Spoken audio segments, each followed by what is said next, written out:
সরকারের বিভিন্ন পদক্ষেপের পরও স্বাভাবিক হয়নি তেল পাম্পগুলোর পরিস্থিতি। তবে কিছুটা কমেছে অবশ্য ভোগান্তি। এরই মধ্যে সরকারি ডিপো থেকে তেল সরবরাহের সময় ৩ ঘন্টা পিছিয়েছে বিপিসি। এখন থেকে সকাল ৭টা থেকে বেলা ৩টা পর্যন্ত ডিপো থেকে খালাস হবে তেল। বিস্তারিত মাঝার মাহবুবের রিপোর্টে। সকাল থেকেই ফাঁকা রাজধানীর মতিঝিলের এই তেলের পাম্প। শাটার ওঠেনি ফুয়েল ডিসপেন্সারের। দুপুর ১:৩০টার দিকে হঠাৎ তেলের লরি প্রবেশ করায় জটলা বেঁধে যায় ব্যক্তিগত গাড়ি ও মোটরবাইকের। বিক্রি শুরু হয় জ্বালানি তেল। ঈদের পর এখনও পুরোপুরি কর্মব্যস্ততায় ফেরেনি রাজধানী ঢাকা। তারপরও কাটেনি জ্বালানি সংকট। যদিও রেশনিং পদ্ধতি তুলে নেয় পাম্পে দীর্ঘ অপেক্ষার ভোগান্তি কিছুটা কমেছে। তবে এখনও সবচেয়ে বেশি ভুক্তভোগী রাইড শেয়ারকারীরা।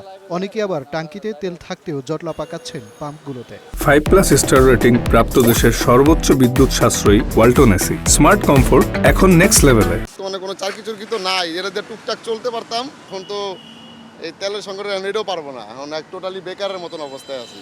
বিক্রয় কর্মীরা জানান, বাড়তি তেল নেয়ার প্রবণতায় লরি খালাসের কয়েক ঘন্টার মধ্যেই খালি হচ্ছে পাম্পের মজুদ। ফলে বাকি সময়টাতে ফিরে যাচ্ছেন অনেক গ্রাহক। ট্যাঙ্কি হচ্ছে আমার 13,000, ওইখানে আমাদেরকে দিয়ে হচ্ছে 4,000, 4,500, 4,500 আপনার 4টার দিকে আসলে আপনার 9টার দিকে শেষ হয়ে যায়। তেল সঠিক আমরা দিতে আসি, আমরা বলতে পারি না যে কতক্ষণ চলবে। লরি আসছে ঘন্টাখানিক আগে, লরি 4 ঘন্টা কি 5 ঘন্টা।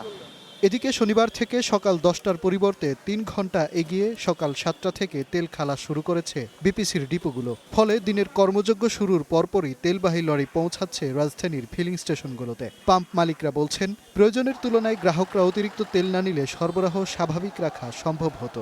প্রতিদিন অল্প অল্প করে চালাচ্ছে, সবাই অল্প অল্প করে নিয়ে সবার গাড়ি চালুক, কিন্তু আমি বলল একটা গাড়িতে প্রাইভেট কারে 1.5 লিটার তেল লাগবে, সেই গাড়িটা এনে ভিতরে ঢুকাই দেয়।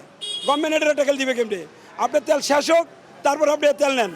এদিকে এক বিজ্ঞপ্তিতে জ্বালানি মন্ত্রণালয় জানিয়েছে, সরবরাহ ঠিক রাখতে আন্তর্জাতিক বাজার থেকে তেল আমদানি চলমান রাখবে সরকার। মাঝার মাহবুব, স্টার নিউজ, ঢাকা।